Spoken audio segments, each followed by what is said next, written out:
Thank you all. Thank you.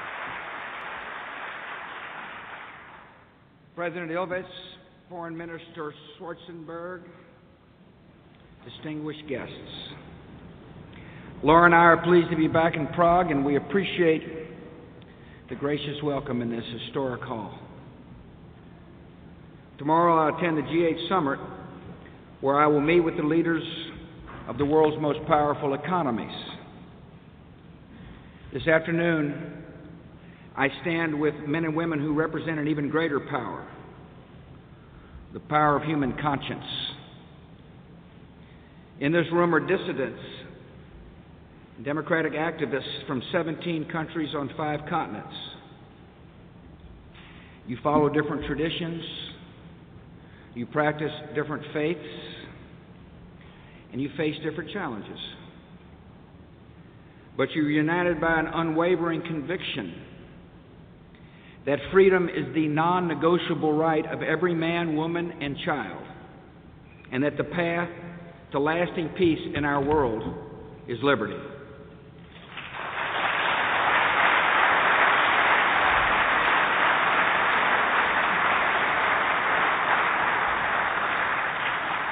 This conference was conceived by 3 of the great advocates for freedom in our time: Jose Maria Aznar, Václav Havel, and Natan Sharansky.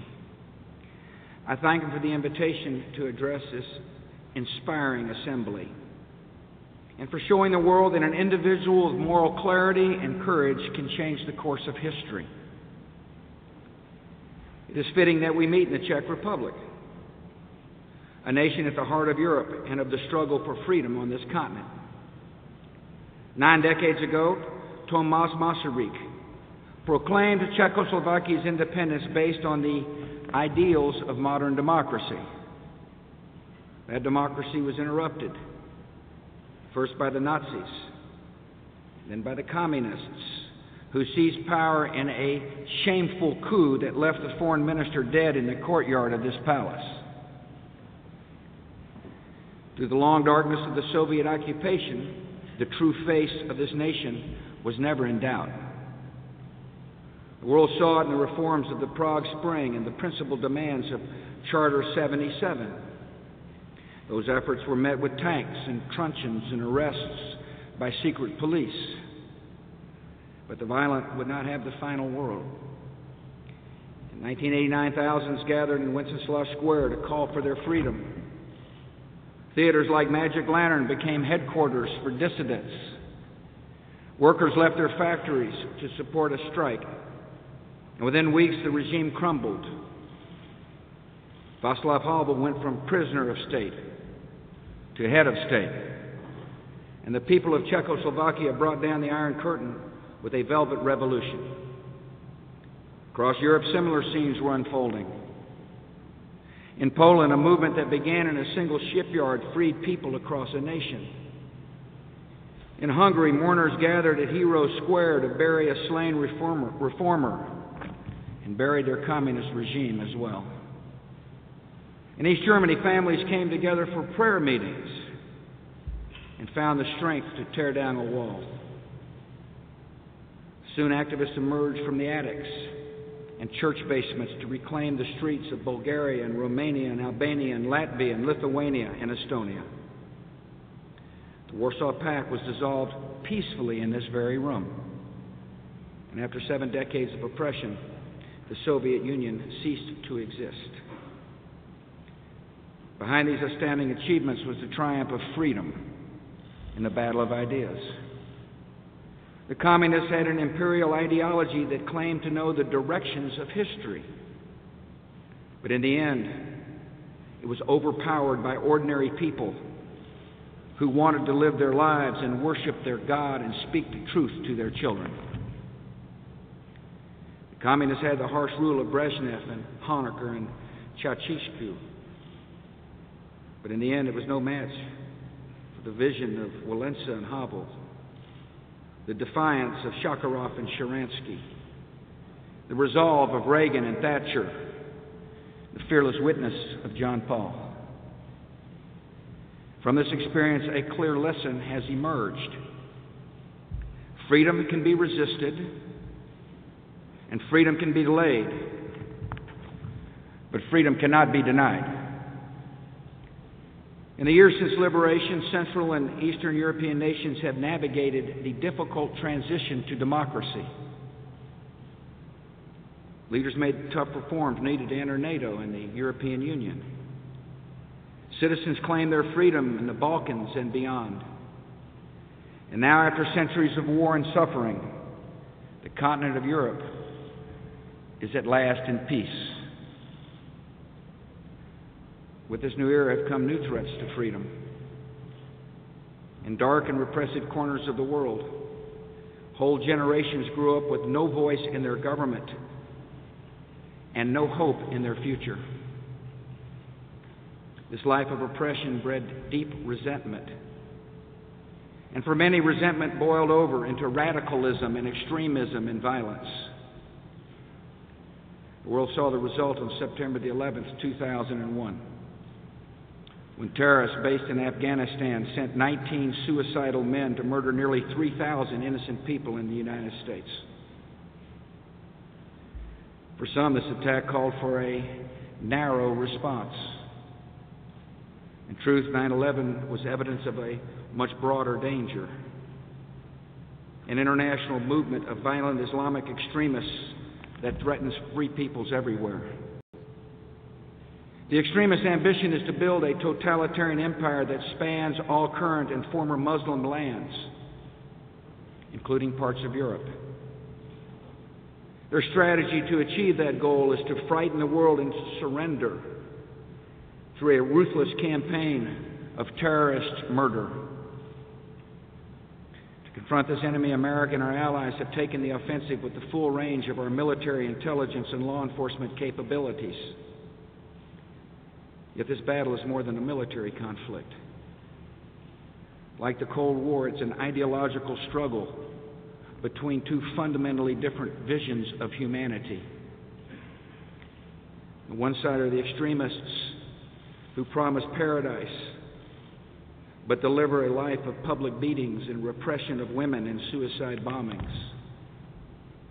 On the other side are huge numbers of moderate men and women, including millions in the Muslim world, who believe that every human life has dignity and value that no power on earth can take away.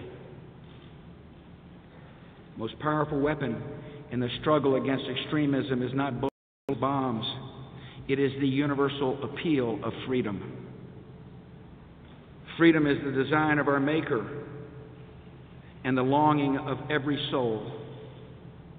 Freedom is the best way to unleash the creativity and economic potential of a nation. Freedom is the only ordering of a society that leads to justice. And human freedom is the only way to achieve human rights. Expanding freedom is more than a moral imperative. It is the only realistic way to protect our people in the long run. Years ago, Andrei Sakharov warned that a country that does not respect the rights of its own people will not respond to the rights of its neighbors. History proves him right. Governments accountable to their people do not attack each other. Democracies address problems through the political process instead of blaming outside scapegoats.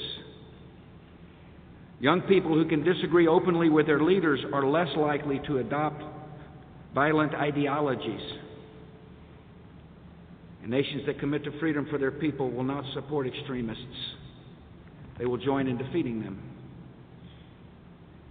For all these reasons, the United States is firmly committed to the advance of freedom and democracy as the great alternatives to repression and radicalism.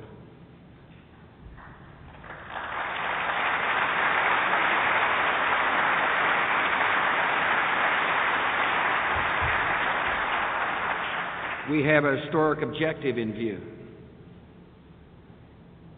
In my second inaugural address, I pledged America to the ultimate goal of ending tyranny in our world. Some have said that qualifies me as a dissident president. If standing for liberty in the world makes me a dissident, I wear that title with pride.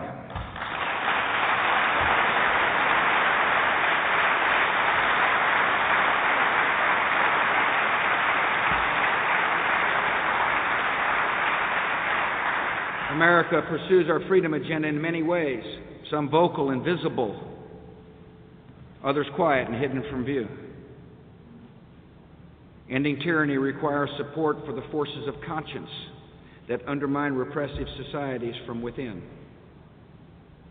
Soviet dissident Andrei Almerich compared a tyrannical state to a soldier who constantly points a gun at his enemy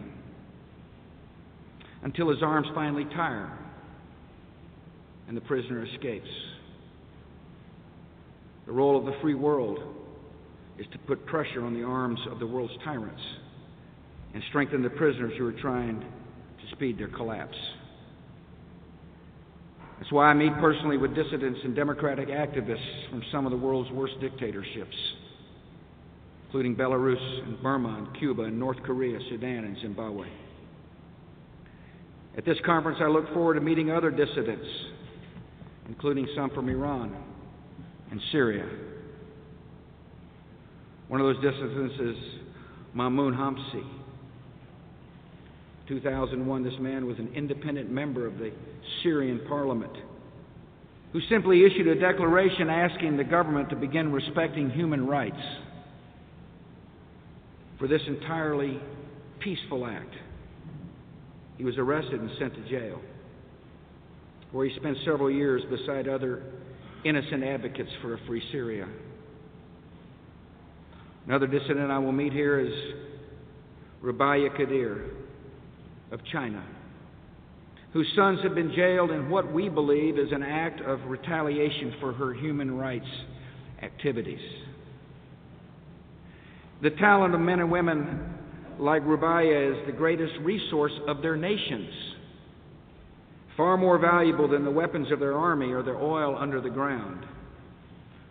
America calls on every nation that stifles dissent to end its repression, to trust its people, and to grant its citizens the freedom they deserve.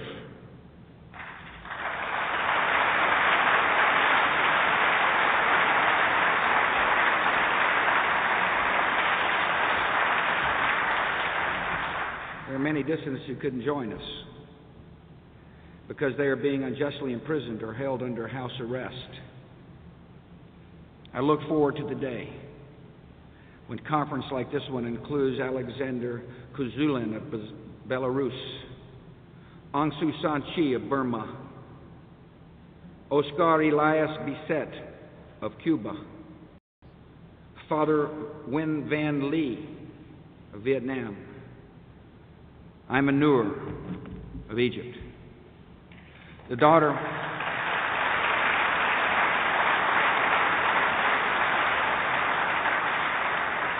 of one of these political prisoners is in this room. I would like to say to her and all the families, I thank you for your courage.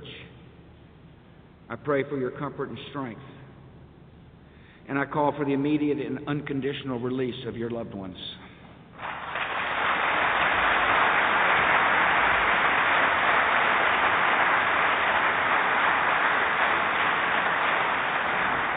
In the eyes of America, the democratic dissidents today are the democratic leaders of tomorrow.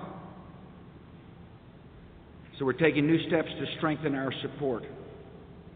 We recently created a Human Rights Defenders Fund, which provides grants for the legal defense and medical expenses of activists arrested or beaten by repressive governments. I strongly support the Prague document that your conference plans to issue, which states that the protection of human rights is critical to international peace and security. In keeping with the goals of that declaration, I have asked Secretary Rice to send a directive to every U.S. ambassador in an unfree nation. Seek out and meet with activists for democracy. Seek out those who demand human rights.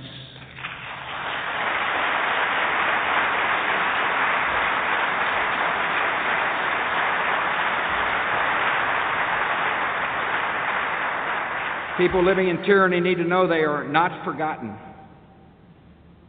North Koreans live in a closed society where dissent is brutally suppressed, and they are cut off from their brothers and sisters to the south. The Iranians are a great people who deserve to chart their own future, but they are denied their liberty by a handful of extremists whose pursuit of nuclear weapons prevents their country from taking its rightful place amongst the thriving. The Cubans are desperate for freedom, and as that nation enters a period of transition, we must insist on free elections and free speech and free assembly. And in Sudan,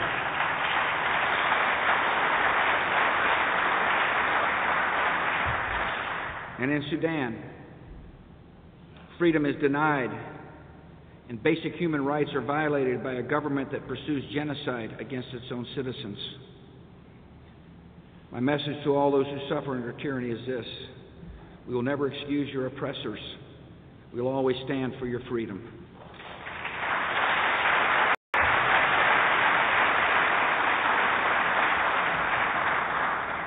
Freedom is also under assault in countries that have shown some progress. In Venezuela, elected leaders have resorted to shallow populism to dismantle democratic institutions and tighten their grip on power. The government of Uzbekistan continues to silence independent voices by jailing human rights activists. And Vietnam recently arrested and imprisoned a number of peaceful religious and political activists. These developments are discouraging, but there are more reasons for optimism. At the start of the 1980s, there were only 45 democracies on Earth. There are now more than 120 democracies. More people now live in freedom than ever before. And it is the responsibility of those who enjoy the blessings of liberty to help those who are struggling to establish their free societies. So the United States has nearly doubled funding for democracy projects. We're working with our partners in the G8 to promote the rise of a vibrant civil society in the Middle East through initiatives like the Forum for the Future. We're cooperating side by side with the new democracies in Ukraine and Georgia and Kyrgyzstan.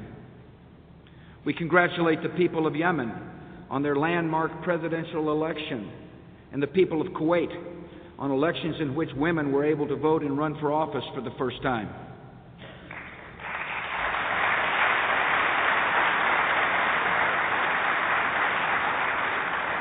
We stand firmly behind the people of Lebanon and Afghanistan and Iraq as they defend their democratic gains against extremist enemies.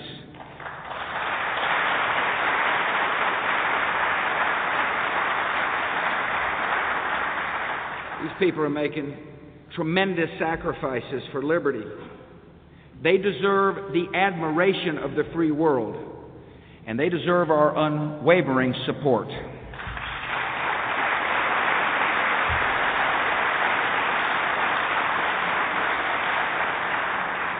The United States is also using our influence to urge valued partners like Egypt and Saudi Arabia and Pakistan to move toward freedom. These nations have taken brave strands and strong action to confront extremists, along with some steps to expand liberty and transparency. Yet they have a great distance still to travel. The United States will continue to press nations like these to open up their political systems and give greater voice to their people. Inevitably, this creates tension. But our relationships with these countries are broad enough and deep enough to bear it.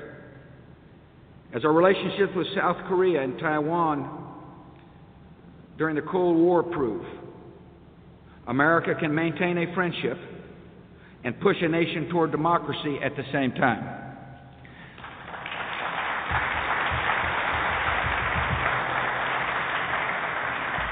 We're also applying that lesson to our relationships with Russia and China.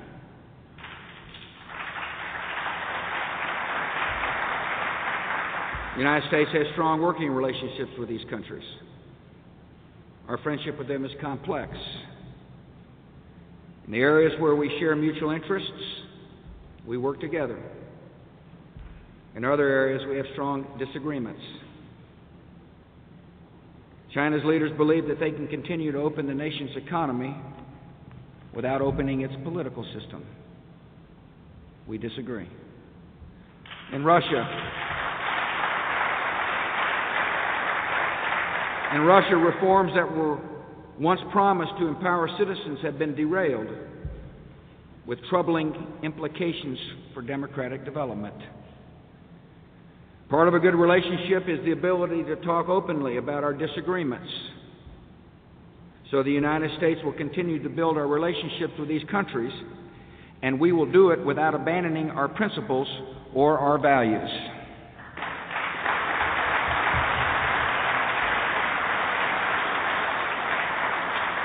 We appreciate that free societies take shape at different speeds in different places. One virtue of democracy is that it reflects local history and traditions. Yet there are fundamental elements that all democracies share: freedom of speech, religion, press, and assembly, rule of law enforced by independent courts, private property rights, and political parties that compete in free and fair elections.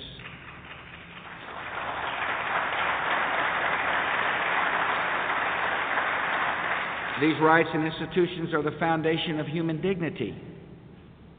And as countries find their own path to freedom, they must find a loyal partner in the United States of America. Extending the reach of freedom is a mission that unites democracies around the world. Some of the greatest contributions are coming from nations with the freshest memories of tyranny. I appreciate the Czech Republic's support for human rights projects in Belarus and Burma and Cuba. I thank Germany and Poland, the Czech Republic and Hungary and Slovenia and Georgia, Lithuania, Estonia, Croatia for contributing to the new United Nations Democracy Fund. I'm grateful for the commitment many new democracies in Central and Eastern Europe are making to Afghanistan and Iraq. I appreciate that these countries are willing to do the hard work necessary to enable people who want to be free to live in a free society.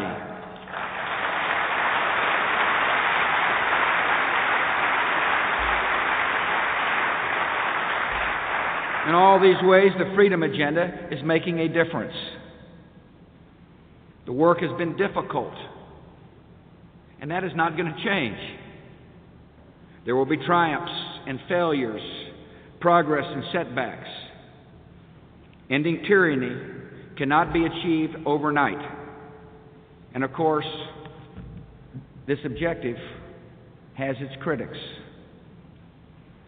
Some say that ending tyranny means imposing our values on people who do not share them, or that people live in parts of the world where freedom cannot take hold. That is refuted by the fact that every time people are given a choice, they choose freedom.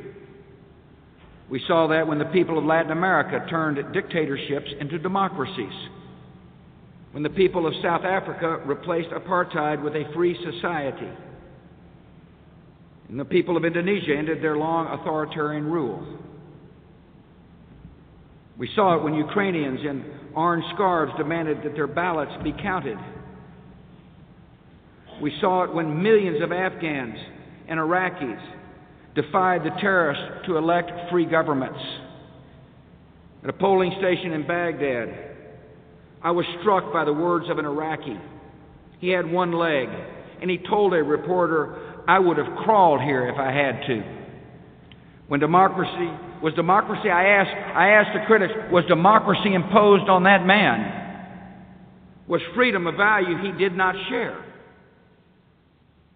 The truth is that the only ones who have to impose their values are the extremists and the radicals and the tyrants.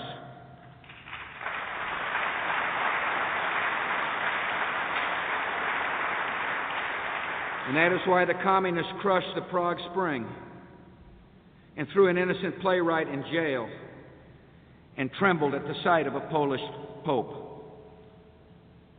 History shows that ultimately freedom conquers fear. And given a chance, freedom will conquer fear in every nation on earth.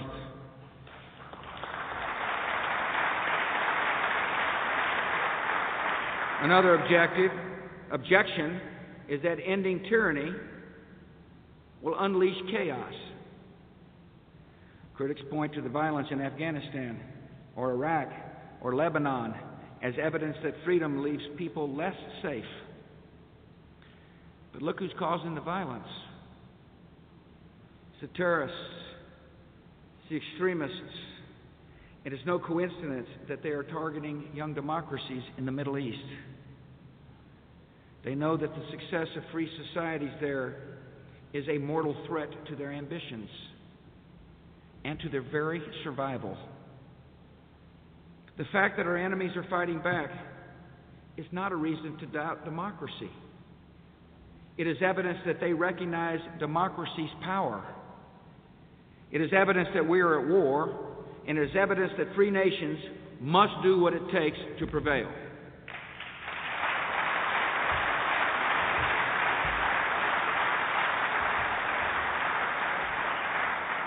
Still, some argue that a safer goal would be stability, especially in the Middle East. The problem is that pursuing stability at the expense of liberty does not lead to peace. It leads to September the 11th, 2001.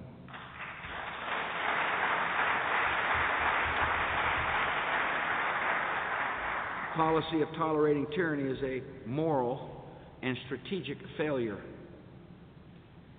It is a mistake the world must not repeat in the 21st century.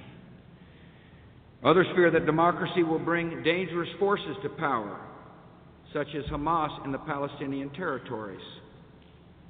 Elections will not always turn out the way we hope. Yet democracy consists of more than a single trip to the ballot box. Democracy requires meaningful opposition parties, a vibrant civil society, a government that enforces the law and responds to the needs of its people. Elections can accelerate the creation of such institutions. In a democracy, people will not vote for a life of perpetual violence.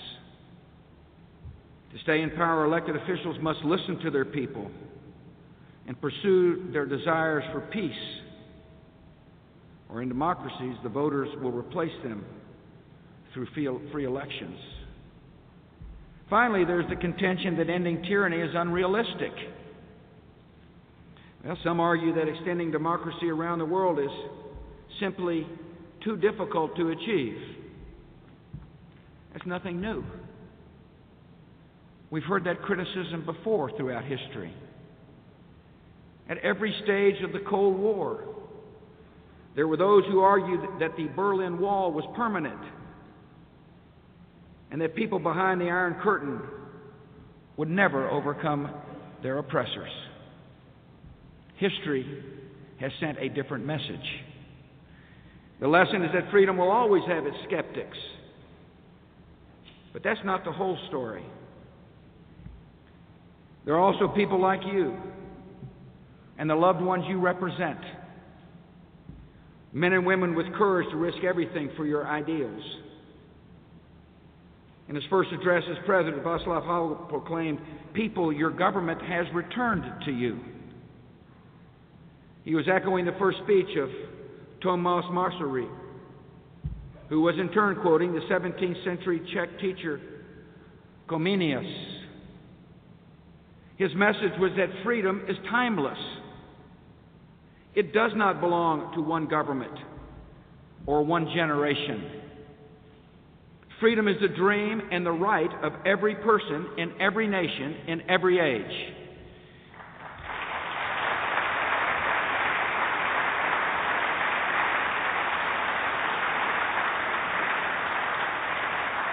The United States of America believes deeply in that message. It was the inspiration for our founding when we declared that all men are created equal.